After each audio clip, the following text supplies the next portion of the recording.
धर्म झाला वार करी पाठ समजली खरी देह देवाची पंढरी विठू मनाच्या गाभारी श्वास झालं जपमाळ मन चिपळ्यानी टाळ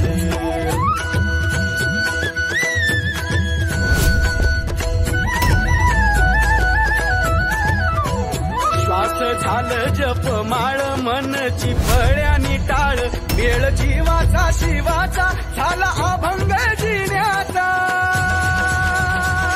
सोहळा आनंदाचा गजर विठुरायाचा अखंड हरिनाम सप्ताह हनुमान मंदिर पायतळवाडी तालुका माजलगाव जिल्हा बीड दिनांक 7 जानेवारी 2021 नाम आहे कृष्ण भक्ती ही शास्त्रसारः आणि तेच जीवनाचं कल्याण आहे या व्यतिरिक्त नाही।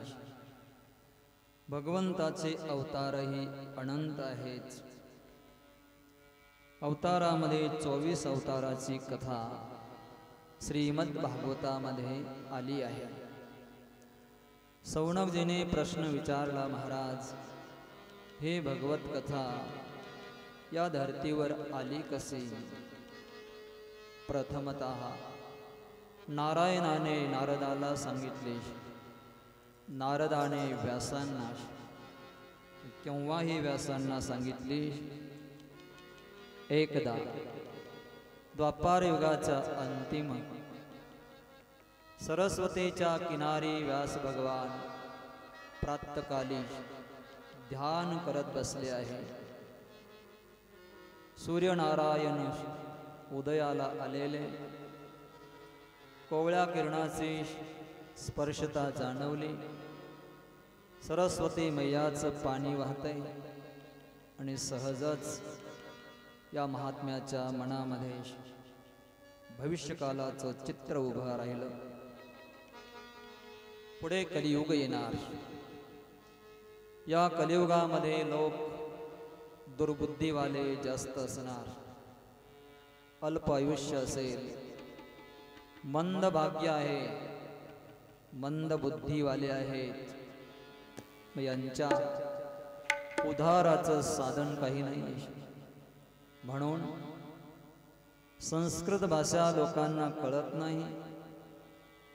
एका वेदाचे 4 वेद भगवान व्यासांनी केले, 4 शिष्यांना शिकवले, प्रचार करण्यासाठी सांगितलं, तरीही लोकांना ज्ञान होईना। लोक जसे आहे तसेच राहिले। पुन्हा महाभारताची निर्मिती केली। 1.25 लाख श्लोक महाभारताचे तयार केले। पुन्हा एक 17 पुराण निर्माण केले, तरीही लोकांना समजेना, लोकांपर्यंत हे ज्ञान जाईना। मग एवढा मोठा प्रयत्न केला, सायास केला, लोकांना त्याचा उपयोग झाला नाही। म्हणून व्यास भगवान चिंतातुर आहेत।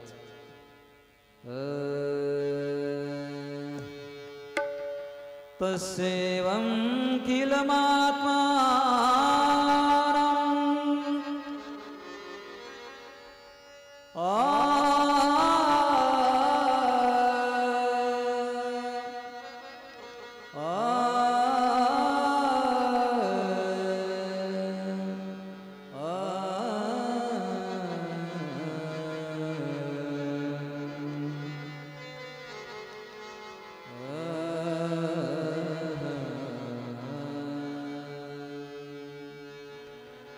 तस्यैवं खिलमात्मानं मन्यमानस्य खिद्यतः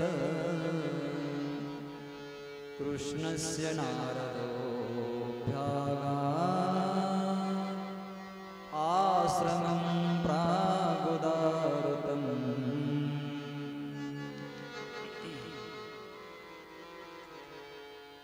तस्यैवं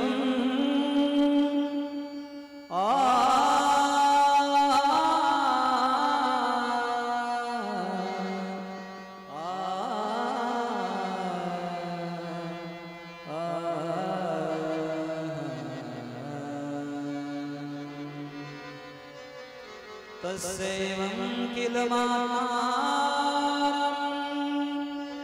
मन्यमानस्य खिद्यतः कृष्णस्य नारदोऽभ्यागताश्रमं प्राकुदारुतम्।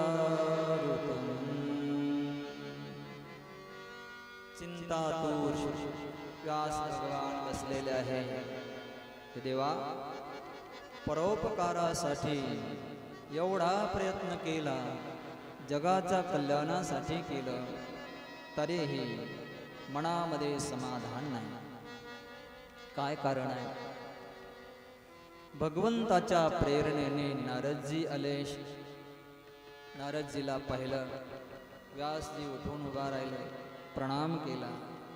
महाराज, तुम्ही भूत भविष्य वर्तमान काल जाणत आहात, तर माझ्या मनाला समाधान का नाहीये? नारदजी म्हणले, महाराज, तुम्ही तप केलं, साधना केली, भरपूर काही केलं जीवनामध्ये, पण भगवंताचे लीला वर्णन केले नाही। धर्म, अर्थ, काम, मोक्ष, श्रीधर्म, राजधर्म, लोकधर्म, ब्रह्मचारी, वानप्रस्थ, ग्रस्त, संन्यास, ज्ञान, योग, सर्व क्रिया वर्णन केल्या, पण भगवंताची लीला वर्णन केली नाही। जसं दशक्रिया विधीसाठी मांडलेला पिंड कावळ्याशिवाय राजहंस शिवू शकत नाही, त्याप्रमाणे संत या ज्ञानाला, या अर्थ धर्म आदी क्रियेला स्पर्श सुद्धा करणार नाहीत। लीला तुम्ही वर्णन करा महाराज। लीला जर नसेल तर तुमचं हे सर्व ज्ञान व्यर्थ जाणार आहे। व्यास भगवंताला समजलं। नारदजी म्हणतात, व्यासजी, पहिला माझा जन्म दासी पुत्र होतो मी। नारदजी आपलं भूतकाळामध्ये असणारं चरित्र सांगतात। दासी पुत्र आहे मी, वडील वारले, 5 वर्षाचं वय आहे, विधवा स्त्रीचा मी पुत्र। एक दिवस साधू संत चातुर्मास करण्यासाठी आमच्या गावात आले। गावकऱ्यांनी सेवा करण्यासाठी माझी नेमणूक केली। आई स्वयंपाक करायची, मी साधूची सेवा, फुलं आणून देणं, पाणी आणून देणं, गंध घासणं, हे सगळी कामं मी न सांगता करायचो। न सांगता सेवा, काम ही सेवा आहे, सांगितल्यावर सेवा केली हे काम आहे। सांगूनही केली नाही तर समजायचं जीवन व्यर्थ आहे। सांगितलं होतं पण केलं नाही तर ते व्यर्थ आहे। सांगून केलं तर ते काम झालं, न सांगता केलं तर ती सेवा झाली। माझं मन खेळण्यामध्ये नव्हतं, मी न सांगता सेवा करायचो आणि कमी बोलायचो। माणसाने कमी बोलावं, न सांगता सेवा करावी। खेळण्यामध्ये व्यर्थ काल घालवू नये। या 3 गुणांमुळे संत माझ्यावर प्रसन्न झाले। एक दिवस पंगत बसलेले आहे, साधू संत जेवून उठले, सहजच माझ्यावर दृष्टी पडली। संताची दृष्टी आपल्यावर पडावी असं जवळ त्यांच्या राहावं। संत बोलले, हरिदास, अरे पात्रावर प्रसाद आहे, तो घे। मी गेलो, गुरुची आज्ञा म्हणून तो प्रसाद मी पात्रावरचा घेतला। उष्ट खायचं नसतं, तरी पण गुरुने आदेश दिला तर खाल्लं पाहिजे। नाही, गुरुचा आदेश आल्या बरोबर जन्मांतरीचं पुण्य फळ त्या प्रसादामध्ये आहे, गुरुच्या आज्ञेमध्ये आहे. मी तो प्रसाद खाल्ला. 3-3 तास कथेमध्ये माझं मन लागू लागलं. नामस्मरणामध्ये मी रंगू लागलो, रंगून गेलो. आनंद येऊ लागला. गुरुच्या प्रसादाविना कथेमध्ये आनंद येत नाही. ही काही सामान्य गोष्ट नाही आहे, हे मनोरंजन नाही आहे. ही भगवंताची लीला आहे, भगवंताची कथा आहे. प्रसाद मिळाला, आनंद आला. चातुर्मास सहज संपला. 4 महिने झाले, साधू संत जाऊ लागले. मी संतांचे चरण पकडले. गुरुदेव, मलाही तुम्ही बरोबर घेऊन चला. संत बोलले, बेटा तू आईला एकटा आहे.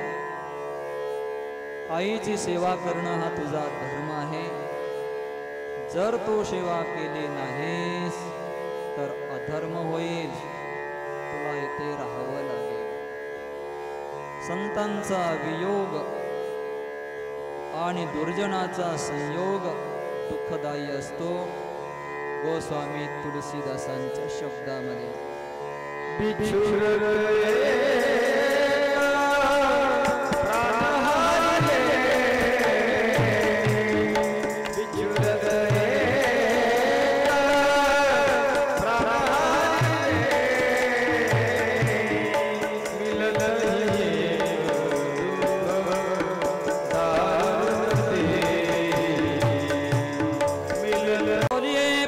पुत्र हनुमान हर हर हर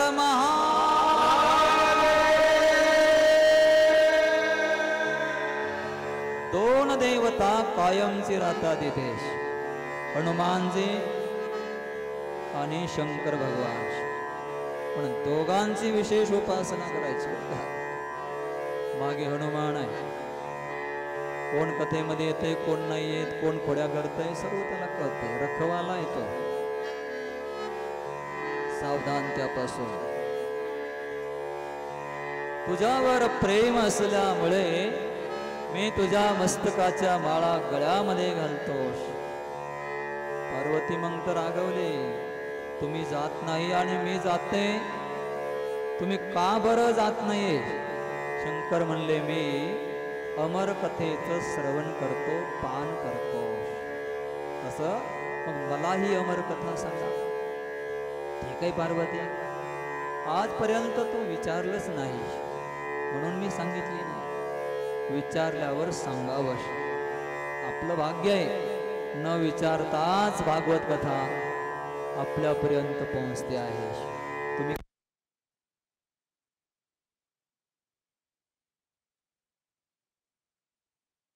शंकराने कथा सांगायला सुरुवात केली.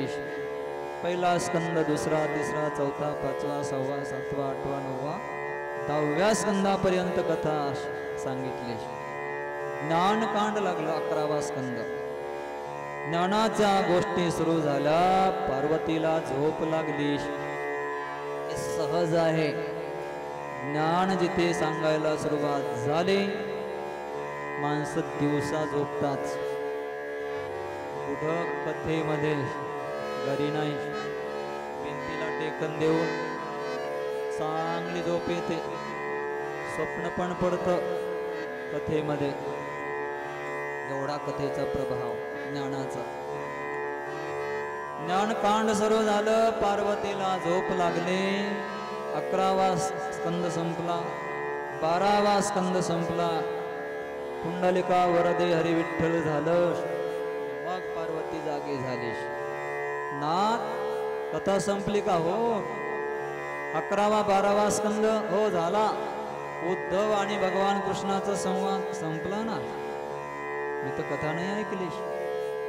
11व्या स्कंदामध्ये मला झोप आली. नाथ, मी कथा ऐकली नाही. शंकर म्हणले, मग हुंकार कोण देत होतस? रागावले शंकर, त्रिशूळ घेतला, बाहेर आले तर पाहतात ते पोपटाचं पिल्लोश, हिरवे हिरवे पंख आलेत, टुकू पाहत आहे. शंकराने त्रिशूल मारण्यासाठी उघडला, ते पळालं पिल्लू. खाली बद्रिकाश्रमामध्ये कैलास पर्वतावरून बद्रिकाश्रमाकडे हे पोपटाचं पिल्लू पळालं. खाली व्यासांची पत्नी असणारी पिंगला जांभळी देण्यासाठी तोंड आ केलं, त्यामध्ये त्या पिल्लाने प्रवेश केला. शंकर आले, चोर आलेला आहे. व्यास म्हणले, कोण चोर? काय आहे तुमच्यापाशी चोरण्यासारखं? हो, माझ्या मस्तकामध्ये असणारी ज्ञानगंगा, त्या गंगेची चोरी करणारा चोर आलाय. पत्नीकडे गेले, पत्नीला विचारले, कुणी आलंय का? हो, आलं होतं पण दाखवता येत नाही. कुठं आहे? माझ्या पोटामध्ये जाऊन बसलेला आहे. बोले, बाबा चोर आला होता पण पत्नीच्या पोटामध्ये जाऊन बसला आहे. आता करायचं काय? शंकर वापस आले, बराच काल गेला. व्यास भगवान प्रवचन कथा ज्ञान सांगतात विद्यार्थ्यांना. हे पोपटाचं पिल्लू हृदयामध्ये बसून कथा श्रवण करतय. गर्भामध्येच कथेचं ज्ञान या पोपटाला झालं. या पोपटाला एवढी व्यवस्था मिळाली की ते बाहेरच येईना. 12 वर्ष झाले तरी बाहेर येत नाहीये. येणार ना ते. मग एक दिवस पत्नी बोलली, भगवान अहो, हे पोपटाचं पिल्लू आलं, गर्भ राहिला मला आणि बाहेर येत नाही, मला त्रास होतोय, काहीतरी बोला याला. व्यास भगवान बोलले, अरे गर्भ, आईला त्रास होतोय, जरा बाहेर ये. आतून आवाज दिला त्याने, पिताजी बाहेर येणार नाही. का? पिताजी बाहेर जर आलो तर देवाची माया मला पकडेल. या मायेमुळे पुनरपि जननम पुनरपि मरणम पुनरपि ये संसारे खलु दुस्तारे, दुःख संसारामध्ये मला भोगावं लागेल. हे करा पिताजी, कृष्णाकडून आश्वासन घ्या की देवाची माया मला बांधणार नाही, पकडणार नाही, तर मी बाहेर येतो. आणि पिताजी, गर्भामध्ये किती चांगली व्यवस्था आहे. कपडे घालण्याची झंझट नाही, जेवणाची झंझट नाही, कुठं जाण्या येण्याची झंझट नाही. गर्भामध्ये जे ज्ञान झालं ते कायमचं ज्ञान होतं. म्हणून म्हटलेलं आहे, गर्भवती स्त्रीने अवश्य भगवत कथा ऐकायला पाहिजे. छत्रपती शिवाजी महाराजांसारख्यांची चरित्र ऐकावी, अहिल्याबाई होळकरांसारख्यांचे चरित्र ऐकावे, संत सम्राट ज्ञानेश्वर माऊलींचे चरित्र ऐकावे, जगद्गुरु तुकाराम महाराजांचे चरित्र ऐकावे, रामायण ऐकावं, महाभारत ऐकावं. हे आवश्यक आहे, तिथे ज्ञान होतं. मी बाहेर येणार नाही, मला इथेच बरं आहे.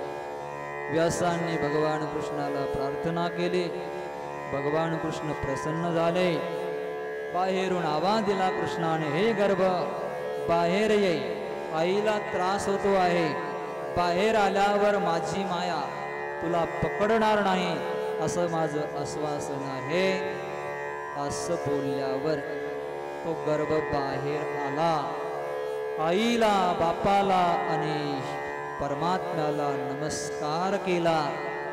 तसंच ते पोरग पळालं. रावणाचे पोरग खेळासी जाणे,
वर्ष लपलं होतं, जन्माला आला आणि पळून गेलं.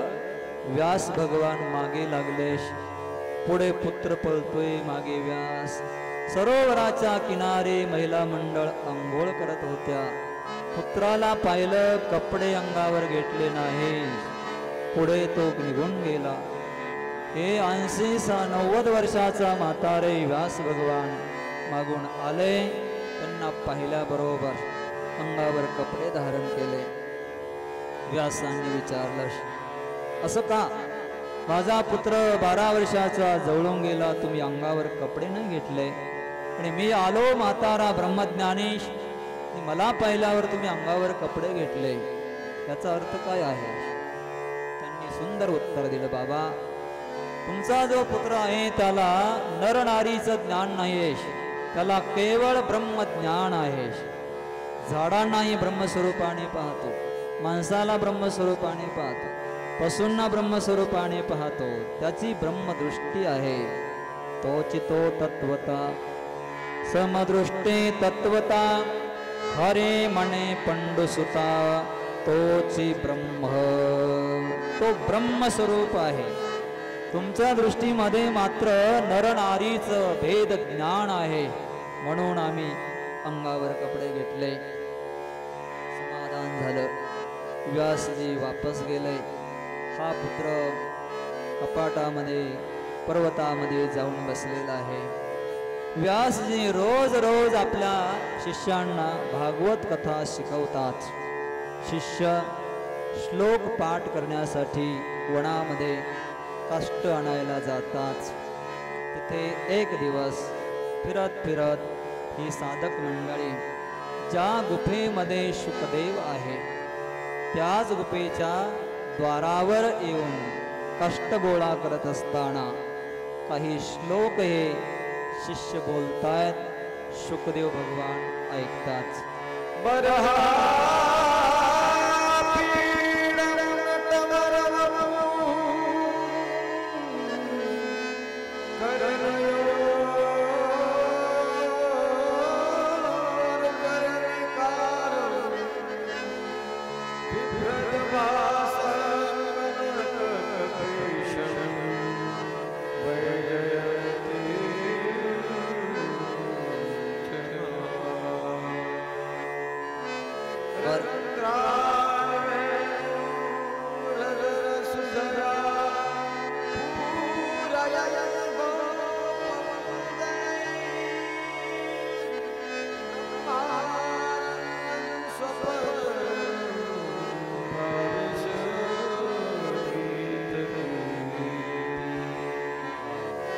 पितांबर नेसलेला, पायामध्ये पैंजन, कमरेला करधनी, डोक्यावर मुकुटमणी, त्यावर मोराचं पंख लावलेलं, गळ्यामध्ये वैजयंती माला, छातीवर भृगुऋषीने मारलेले पदचिन्ह, सावळ सुंदर रूप, कमळासारखे नेत्र, पोपटाच्या नाकासारखीच त्वचेसारखं नाक, गळा शंखासारखा, एवढे सुंदर जे रूप आहे त्याच्या वर्णनाचे श्लोक या शिष्यांच्या मुखातून या शुकदेवांनी ऐकले.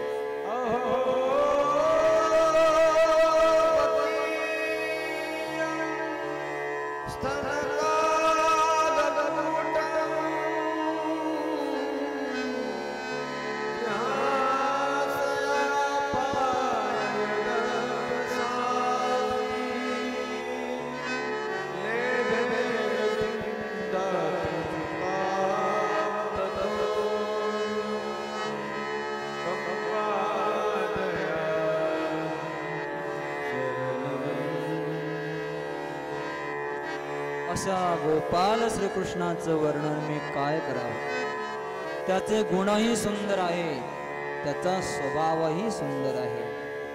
एवढा स्वभाव सुंदर आहे, कपटी असणाऱ्या राक्षसीने पुतनाने स्तनामध्ये विष भरलं.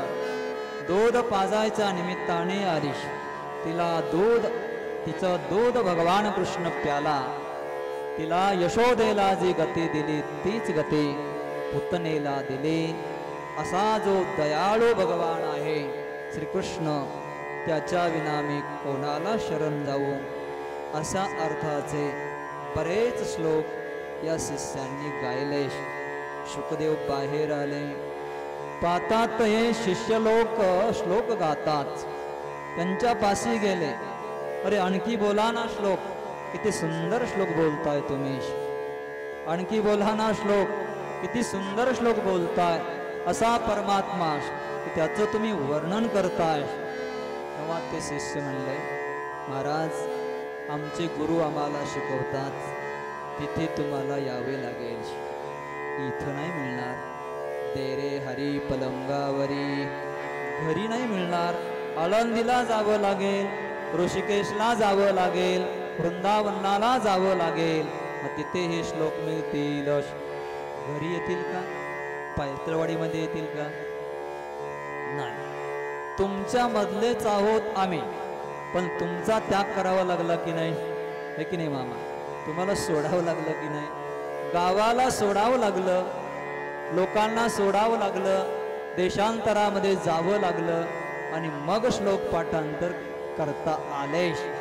अन्यथा नाही. घरीही राहणार आहे, घरचे भोगही भोगणार आहे, पदार्थही खाणार आहे, आणि श्लोकही पाठ करणार आहे. जमणार नाही बाबा. थोडस येईल, जास्त नाही येणार. चला आश्रमामध्ये. शुकदेव भगवान मागे, शिष्य पुढे आले व्यास भगवंतापाशी. हे श्लोक आणि ही वाणी सामान्य नाही. आदरणीय शिवानंद महाराज शास्त्री जे श्लोक बोलतात, किती सुंदर श्लोक आणि किती सुंदर. आपल्या घरी आला, भीमाने जरासंधाला मारलं होतं. जरासंधाच्या डोक्यावरचा मोठा मुकुट सोन्याचा होता, भीमाने पेटीमध्ये ठेवला होता. जरासंधाच्या पुत्राने मागितला पण दिला नाही. बराच काळ गेला, न देता घरामध्येच राहिला मुकुट. पांडव निघून गेले. परीक्षितीला वाटलं आपल्या आजोबाच्या पेटीमध्ये काय असायला पाहिजे. उघडावं, पेटी फोडली, सुंदर असा हिरे माणिक मोती जडलेला एक सोन्याचा मुकुट मिळाला. खुश झाला राजा. मुकुटाला घेतलं, डोक्यावर ठेवला मुकुट. सुंदर घोडा घेतला, शिकारीला राजा निघाला. काही सैन्य बरोबर आहे. शिकार करता करता करता दूर जंगलामध्ये गेला. तहान लागली, भूक लागली. ज्याच्या डोक्यावर सोनं असतं त्याला तहान लवकर लागते, त्याला भूकही लवकर लागते. पाणी पाणी पाणी, अन्न अन्न करता करता राजा फिरतो आहे. दुरून असे पक्षी उडणारे दिसले. कुणाचं तरी आश्रम पाणी असेल. गेला राजा. आश्रम पाहिला शमिक ऋषीचा. घोडा बाजूला बांधलेला. दारामधून प्रवेश केला.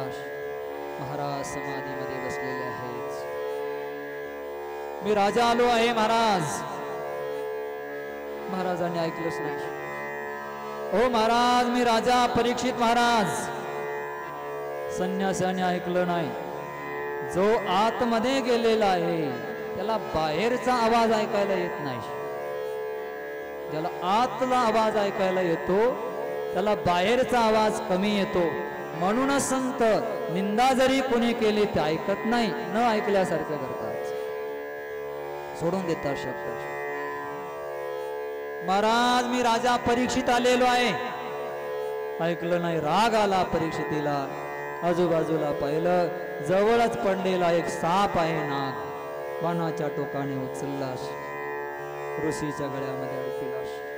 तिरस्कार केला. राजा निघून गेला. मुलांनी पाहिलं, मुलं आले पळत पळत.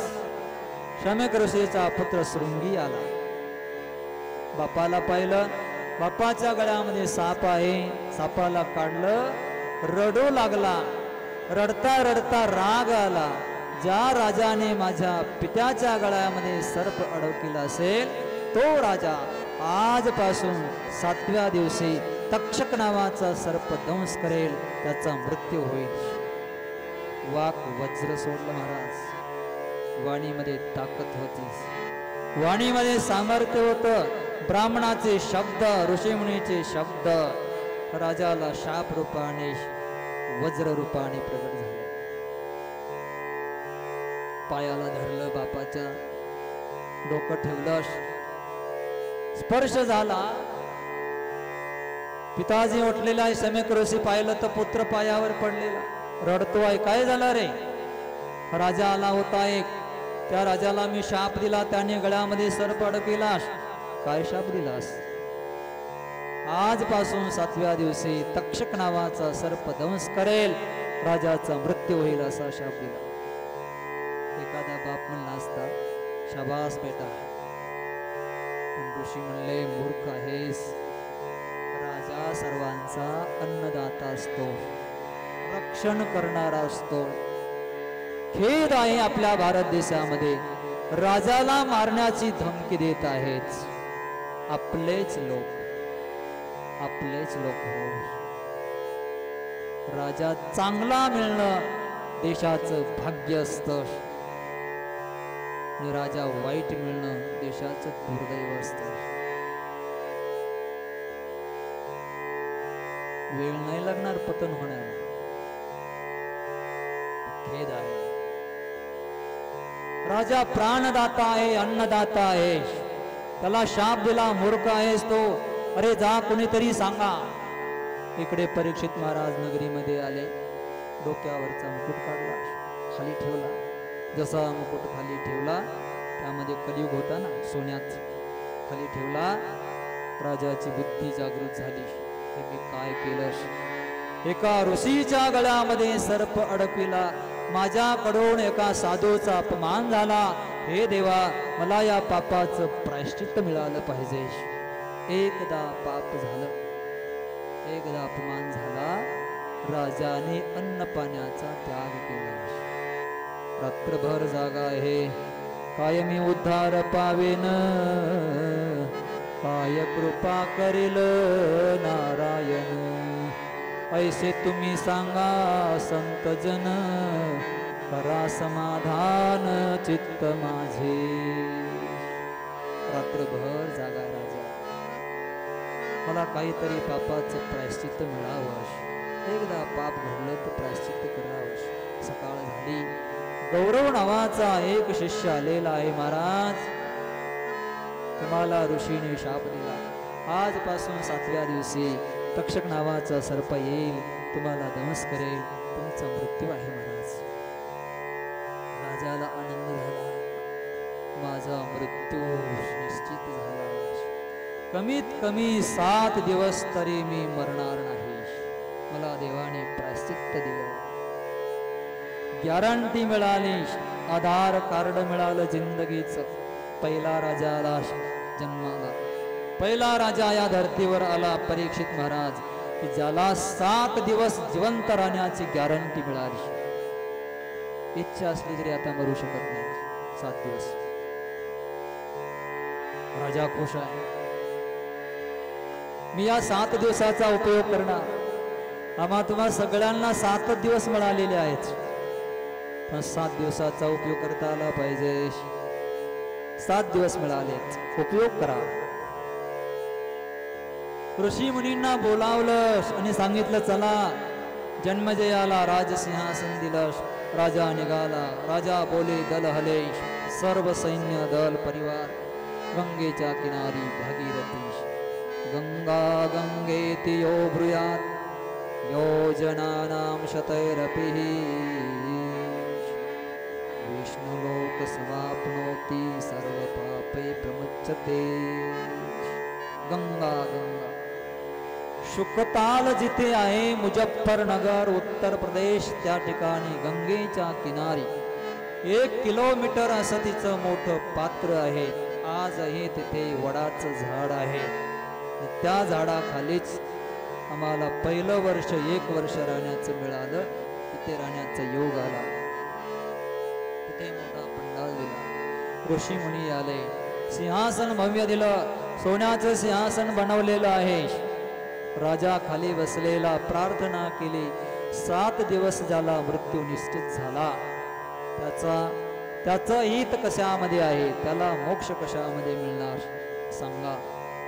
कोणी सांगायला उठेना. कोणी जप सांगतंय, कोणी तप सांगतं, कोणी दान सांगतं, कोणी नामस्मरण सांगत आहे. राजाचं समाधान होईनाश. राजाने नेत्र बंद केले, परमात्म्याला प्रार्थना केली.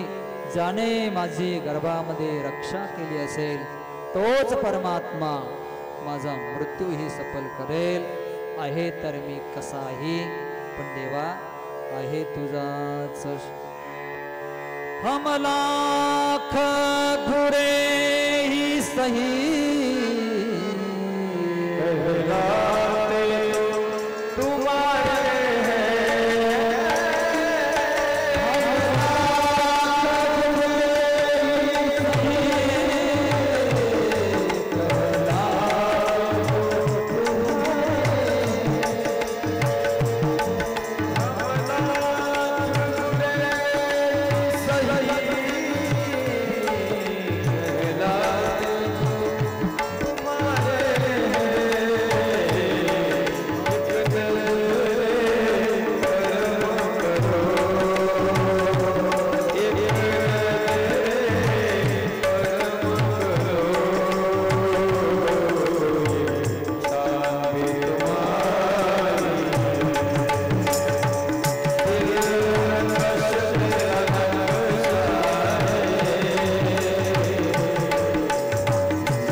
अंतर्मुख झालेला आहे.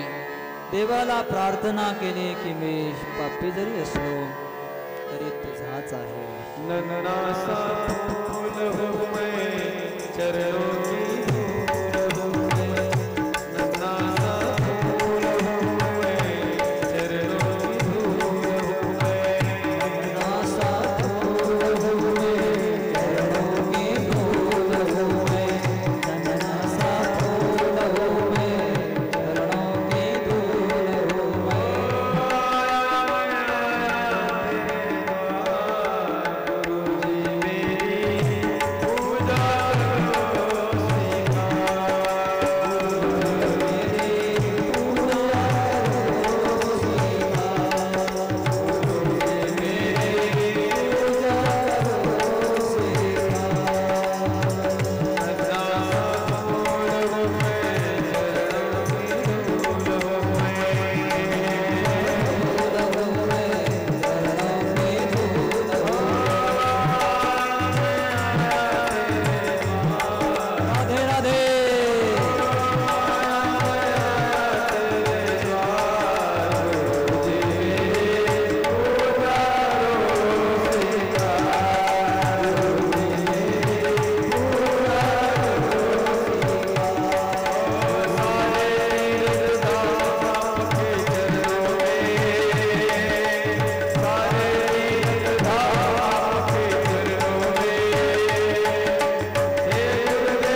जन्म झाला वार करी पाठ समजली खरी देह देवाची पंढरी विठू मनाच्या गाभारी श्वास झालं जपमाळ मन चिपळ्यानी टाळ